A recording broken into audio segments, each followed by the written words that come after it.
membuat preparat histologi dan mengamati berbagai jaringan melalui virtual lab. Anggota kelompok 1 ada Adinda Azahra, Zinurai, Fadia Firdaus, Muhammad Nafan, Muhammad Syamsul Rizal, Nazia Faragesa, Rizky Desi, dan Rizka Nurfarida.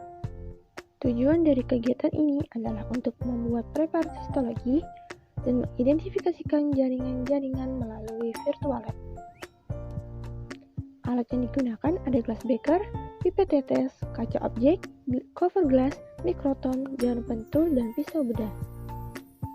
Untuk bahan adalah organ atau jaringan, kloroform, formalin 5%, alkohol, silol, parafin cair, albumin cair, aquadis, dan hemakosilin eosin. Mikroteknik merupakan salah satu teknik pembuatan sediaan pada bagian tumbuhan ataupun hewan yang bertujuan mempermudah pengamatan bagian tumbuhan atau hewan tersebut. Sediaan harus cukup kecil, tipis, dan transparan sehingga dapat ditembus oleh cahaya. Untuk memperoleh sediaan semacam ini diperlukan beberapa metode atau cara membuat sediaan-sediaan tersebut. Membuat preparat histologi. Langkah pertama yang dilakukan adalah pengambilan jaringan. Dengan sebelumnya hewan yang sudah dimatikan, lalu kita ambil jaringan yang dibutuhkan.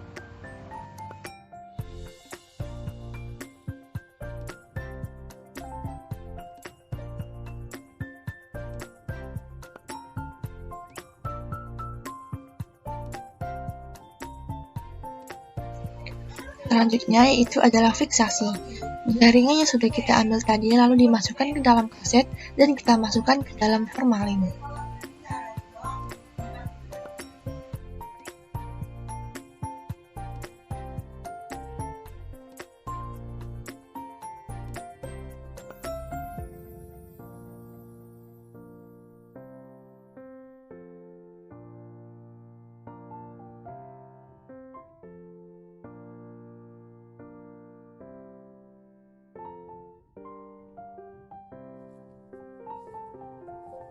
Setelah itu adalah dehidrasi.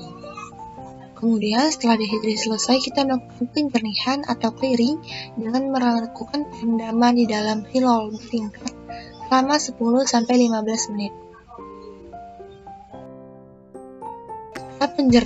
Setelah penjernihan, kemudian kita lakukan infiltrasi di dalam oven.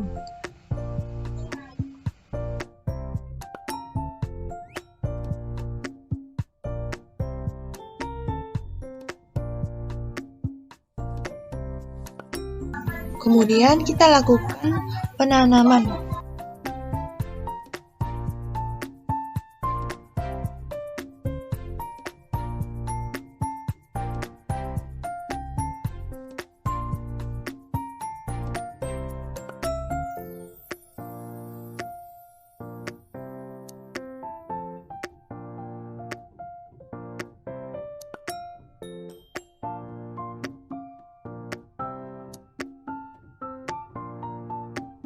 Selanjutnya yaitu adalah pemotongan menggunakan mikroton.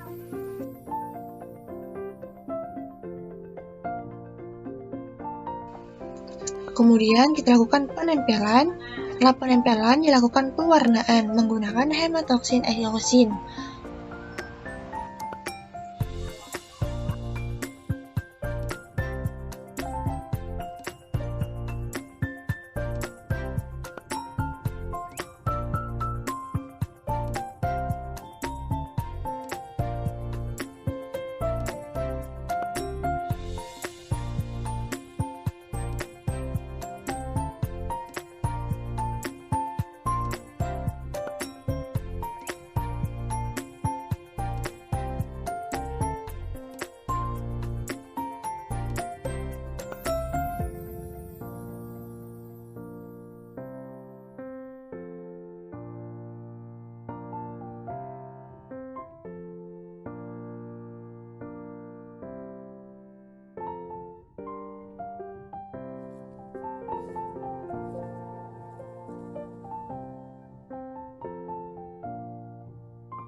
Kemudian kita lakukan penutupan dan penanaman label.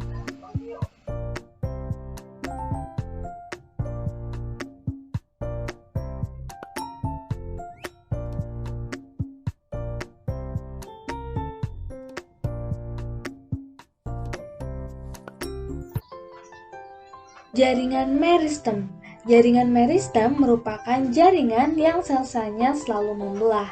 Jaringan ini terdapat pada fase embrio hewan serta manusia. Sekarang kita akan menuju langkah virtual lab. Pertama, membuka browser dan ketikkan histology guide pada laman pencarian. Setelah itu, klik bagian slide box. Di sana terdapat beberapa sel dan jaringan. Nah, untuk melihat jaringan meristem, klik jaringan ikat atau connective tissue.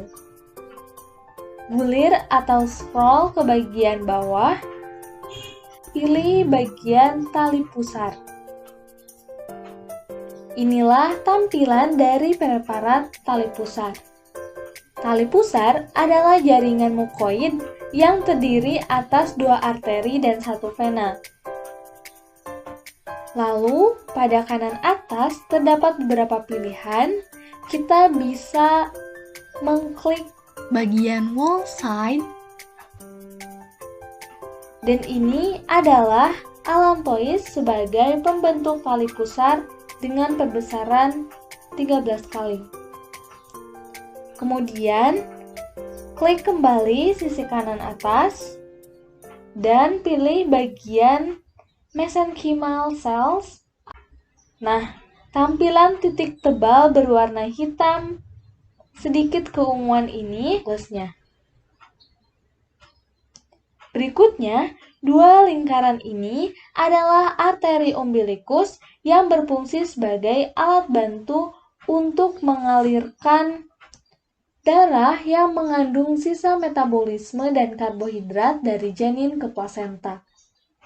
Sedangkan lingkaran yang satunya adalah vena umbilikus yang berfungsi sebagai alat bantu untuk mengalirkan darah yang kaya akan nutrisi dan oksigen dari plasenta ke tubuh janin.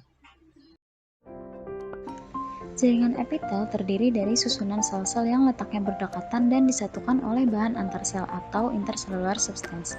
Jaringan epitel merupakan suatu lapisan yang sangat rapat susunan sel-selnya dan biasanya membatasi tubuh dengan lingkungannya, baik sebelah luar maupun sebelah dalam, seperti dinding usus, pembuluh darah, dan lain-lain. Ciri-ciri jaringan epitel antara lain sel-selnya terletak berdekatan dengan susunan tertentu dan memiliki daerah pertautan yang jelas dan kuat. Memiliki permukaan bebas dan sel-selnya dapat membentuk penjuluran sitoplasma dengan tujuan tertentu. Biasanya berdiri pada membran basal dan jarang terdapat pembuluh darah di dalamnya. Berdasarkan morfologinya, sel-sel epitel memiliki beberapa bentuk dasar, yaitu yang pertama epitel pipih yang sumbu selnya sejajar terhadap membran basal. Yang kedua, epitel kubus, sel-selnya berbentuk kubus dan intinya bulat di tengah. Dan yang ketiga, epitel silinderis, yang sel-selnya berbentuk silinder dan sumbu intinya tegak lurus terhadap membran basal. Intinya lonjong dan posisinya tergantung pada fungsi serta aktivitasnya. Berdasarkan susunan sel yang membentuk epitel, epitel dibedakan menjadi 2, yaitu epitel berlapis tunggal yang dibangun oleh satu lapis sel dan epitel berlapis banyak yang dibangun oleh banyak lapis sel. Pilih kolom search dan pilih epitelium. Di sini terdapat penjelasan dari jaringan epitel, beserta dengan macam-macam jaringan epitel, mulai dari epitel squamosa sederhana, epitel kubus sederhana, epitel kolom sederhana, epitel kolom semu, epitel squamosa berlapis, epitel kubus berlapis, dan epitel transisi. Kemudian, pilih bagian yang ingin diamati, dan akan muncul tampilan seperti ini. Kita bisa memperbesar gambarnya agar gambar terlihat lebih jelas. Kemudian di sini juga terdapat penjelasan dari jaringan epitel, yaitu epitel diklasifikasikan berdasarkan bentuk sel permukaan dan apakah memiliki lapisan sel tunggal atau ganda. Bentuk sel permukaannya bermacam-macam, ada yang squamous, berbentuk kubus, kolom, dan jumlah lapisannya pun bermacam-macam, yaitu sederhana dan bertingkat. Selain bisa diperbesar, gambarnya pun bisa digeser-geser sesuai dengan keinginan.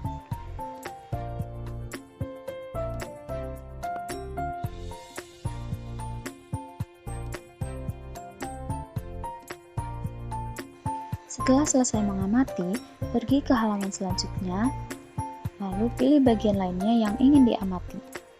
Salah satu contohnya yaitu epitel sederhana yang terdapat pada ginjal.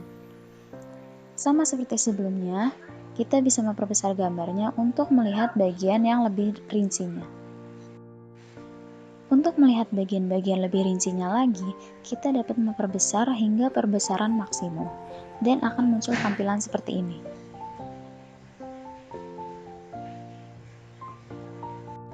Kemudian, kita juga bisa memilih tampilan yang ingin kita lihat, baik secara keseluruhan maupun ke bagian lainnya, yaitu bagian ginjal,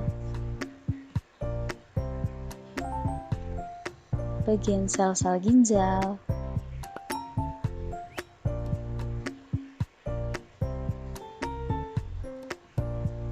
ataupun kapsula Bowman. Di sini juga terdapat penjelasan dari epitel squamosa sederhana yang terdapat pada ginjal. Setelah selesai mengamati, pergi ke halaman sebelumnya, lalu pilih bagian lain yang ingin diamati lagi. Hai, kali ini kita akan mengamati jaringan otot yang terdapat pada manusia. Sifat umum otot adalah kemampuan untuk berkontraksi. Terdapat 3 jenis jaringan otot di tubuh manusia, yaitu otot polos, otot lurik, dan juga otot jantung. Pertama-tama kita buka web Mozaweb dan ketik muscle tissues. Jaringan otot polos dapat ditemukan di dalam organ tubuh manusia. Jaringan otot lurik melekat dan membentuk rangka, dan jaringan otot jantung hanya ditemukan di jantung. Jaringan otot polos bekerja di luar kesadaran, bekerja lambat, teratur, dan tidak cepat lelah. Selnya memanjang dan seperti gelondong. Jenis jaringan ini dapat ditemukan di paru-paru, pembuluh darah, lambung, rahim, dan usus. Jaringan otot polos gerakannya dioperasikan oleh sistem saraf otonom dan tidak dapat dikendalikan. Selanjutnya, jaringan otot jantung adalah otot lurik khusus yang terdiri dari sel-sel memanjang dengan banyak inti yang terletak di pusat. Otot jantung hanya terdapat di jantung dan sangat tahan terhadap kelelahan. Selanjutnya adalah jaringan otot lurik, melekat pada kerangka dan membentuk sebagian besar jaringan otot tubuh. Jaringan otot lurik berbentuk silinder yang memiliki bagian gelap dan terang. Memiliki inti banyak, dan otot ini bekerja atas kesadaran perintah otaknya dan dapat mengalami kelelahan.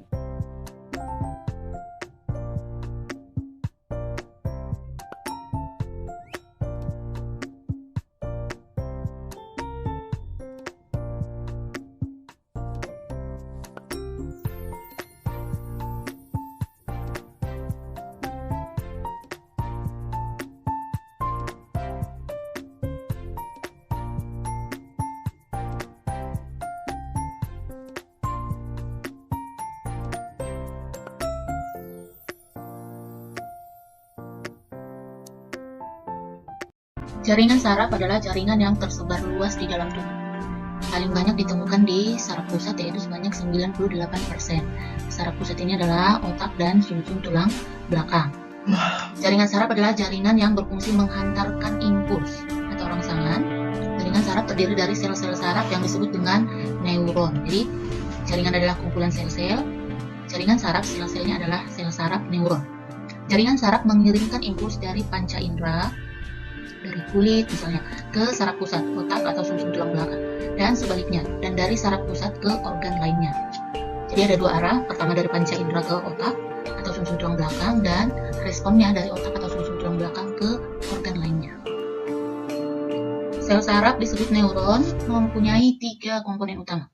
Yang pertama adalah dendrit. Ini adalah dendrit. Penjuluran badan sel keluar dengan ujung yang bercabang-cabang. Fungsi dendrit adalah untuk menerima rangsangan dan dihantarkannya ke badan sel. Jadi, misalnya ini lingkungan, dendrit lah yang berperan menangkap rangsangan dan dihantarkan ke badan sel.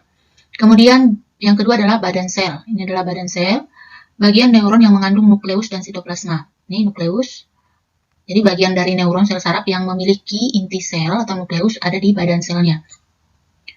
Badan sel terdapat di pusat saraf dan simpul-simpul saraf atau ganglion. Sitoplasma neuron biasanya bergranula. Granula ini berasal dari retikulum endoplasma. Bagian neuron yang ketiga adalah akson. Akson merupakan penjuluran badan sel ke arah luar. Jadi ini bagian yang panjang ini adalah akson. Fungsinya untuk membawa rangsangan dari badan sel ke neuron lainnya. Jadi tadi rangsangan ditangkap dendrit, disampaikan ke badan sel, akson inilah yang menyampaikannya ke sel saraf lainnya. Kemudian akson terlindung oleh selubung yang terdiri atas selubung mielin dan neurelima. Jadi ini ada pembungkusnya, nih selubung mielin. Selubung mielin ini berfungsi sebagai isolator sekaligus pemberi nutrisi pada akson. Jadi ini aksonnya, selubung mielin inilah pelindungnya dan memberikan nutrisi. Kemudian ada selubung neurelima, atau ini adalah bagian dari membrannya si sel squamous ini tadi. Merupakan selubung luar dari akson. Selubung ini berperan penting dalam regenerasi akson dan dendrit yang rusak. Jadi berperan menggantikan apabila akson maupun dendrit rusak. Yang terakhir adalah jenis-jenis jaringan saraf. Ada 3. Yang pertama adalah saraf sensori. Sensorik berfungsi menghantarkan rangsangan dari reseptor atau penerima rangsangan ke sumsum tulang belakang dan atau ke otak. Yang kedua adalah saraf motorik, berfungsi menghantarkan impuls atau respon motorik dari susunan saraf pusat, otak maupun sumsum tulang belakang ke efektor. Jaringan ikat longgar luas dalam tubuh hewan. Strukturnya dapat sedikit berbeda sesuai dengan lokasi serta namanya. Antara subkutan, endomisium, dan jaringan interstitial tidak hanya nama serta lokasinya yang berbeda, strukturnya pun ada bedanya. Bangun histologi selnya banyak dan bermacam-macam, serabutnya sedikit dan bermacam-macam. Penamaan dari jaringan ikat longgar yang pertama ada subkutan, yang terdapat di bawah kulit dan menghubungkan kulit dengan organ tubuh di bawahnya, merupakan tempat penimbun sel-sel lemak. Kemudian ada endomisium, yaitu jaringan ikat longgar yang menghubungkan serabut otot satu dengan yang lainnya sambil membawa pembuluh darah dan saraf. Dan jaringan interstitial, yaitu jaringan ikat longgar yang terdapat di antara ujung kelenjar, merupakan media antara pembuluh darah dan sel-sel kelenjar yang aktif membuat sekreta, misalnya kelenjar ambing. Pertama-tama kita buka aplikasi Histologi Atlas. Kemudian klik garis 3 di pojok kiri dan pilih Connective Tissue. Setelah itu, pilih gambar jaringan ikat longgar yang akan diidentifikasi.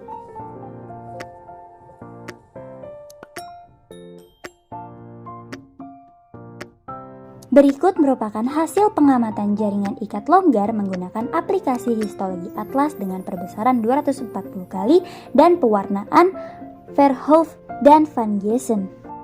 Pada gambar tersebut terdapat serat-serat berwarna ungu, yaitu elastin fiber atau serat fiber yang terdiri dari protein elastin yang memberikan sifat elastis terhadap jaringan ikat. Kemudian ada serat-serat yang berwarna merah, yaitu kolagen fiber atau serat kolagen yang mengandung protein kolagen yang memberikan kekuatan dan ketahanan terhadap peregangan. Dan terdapat fibroblast yang merupakan sel jaringan ikat yang mensintesis matriks ekstrakulikuler dan kolagen, memproduksi stroma jaringan hewan, serta berperan pada proses penyembuhan luka. Kemudian pada sumber lain terdapat mast cell yang merupakan bagian dari sistem kekebalan tubuh manusia yang bereaksi ketika terdapat benda asing atau kuman yang masuk ke tubuh. Jaringan ikat padat. Jaringan ikat padat atau fibrous mempunyai matriks yang banyak mengandung serabut kolagen. Berdasarkan susunan serabutnya, jaringan ikat padat terbagi menjadi 2, yakni jaringan ikat padat teratur dan jaringan padat tidak teratur.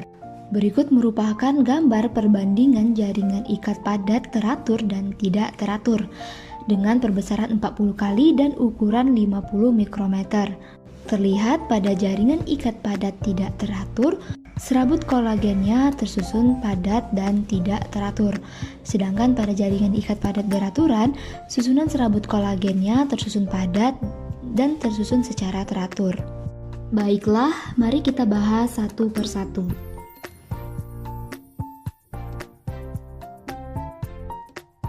Ini merupakan jaringan ikat padat tidak teratur yang terdapat pada kulit ibu jari manusia. Dilakukan pewarnaan dengan hematoksilin eosin dan perbesaran 0,8 kali. Ukurannya adalah 2000 mikrometer.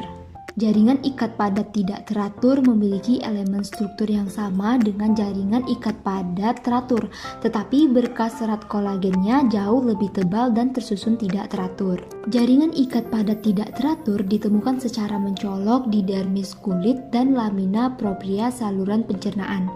Dermis adalah lapisan kulit antara epidermis dan jaringan subkutan. Dermis memberikan kekuatan tarik dan elastisitas pada kulit. Jadi, jenis jaringan ini mengandung jaringan anyaman pada serat kolagen dalam matriks yang kental.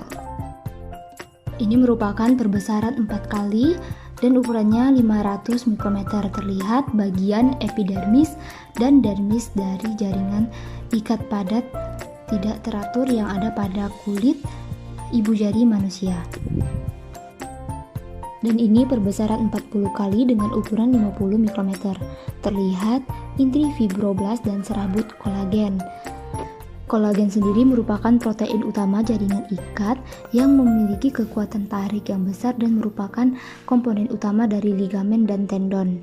Pada pewarnaan hematoksilin eosin, eosin mewarnai kolagen menjadi merah muda.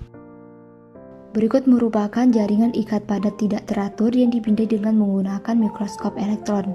Ukurannya adalah 20 nanometer. Serat kolagen yang terjalin terlihat dengan jelas. Ini merupakan fibroblast yang dipindai dengan menggunakan mikroskop elektron. Terlihat ukurannya adalah 10.000 nanometer. Kemudian dilakukan perbesaran. Ini fibroblast dengan ukuran 7.000 nanometer dan dilakukan perbesaran lagi. Ukurannya adalah 2000 nanometer. Terlihat organel-organel dari sel fibroblast ini. Warna biru menunjukkan nukleus, warna ungu menunjukkan selubung nukleus, warna kuning adalah badan Golgi, warna hijau adalah sitoplasma, warna merah adalah mitokondria, warna hijau tua adalah membran plasma, warna biru toska adalah retikulum endoplasma.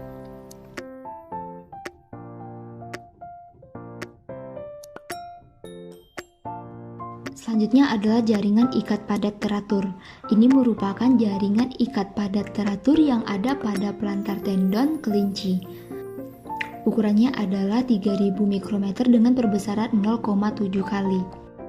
Jaringan ikat padat teratur mengandung serat kolagen padat yang tersusun dalam bundel paralel.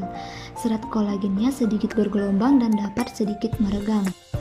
Jaringan ikat padat teratur ditemukan di tendon, yaitu penghubung otot ke tulang atau tulang rawan, dan ligamen, yaitu penghubung tulang ke tulang pada persendian. Jaringan ini sangat tahan terhadap gaya tegangan yang dibebani secara aksial. Jaringan ini membentuk fasia, yaitu membran berserat yang membungkus otot, pembuluh darah, dan saraf. Ini merupakan perbesaran 40 kali dengan ukuran 50 mikrometer. Jaringan ikat padat teratur yang ada pada tendon kelinci. Terlihat fibroblast dan serabut kolagennya tersusun secara teratur. Ini merupakan jaringan mata dengan perbesaran 0,3 kali ukuran 7000 mikrometer. Kornea pada mata tersusun atas jaringan ikat padat teratur yang ditutupi dengan epitel silindris berlapis pada permukaan anteriornya dan epitel silindris selapis pada permukaan posteriornya. Dan ini setelah dilakukan perbesaran 20 kali ukuran 100 mikrometer. Terlihat fibroblast dan serabut kolagennya tersusun secara teratur. Ini merupakan perbandingan antara jaringan ikat longgar dan jaringan ikat padat dengan ukuran 100 mikrometer.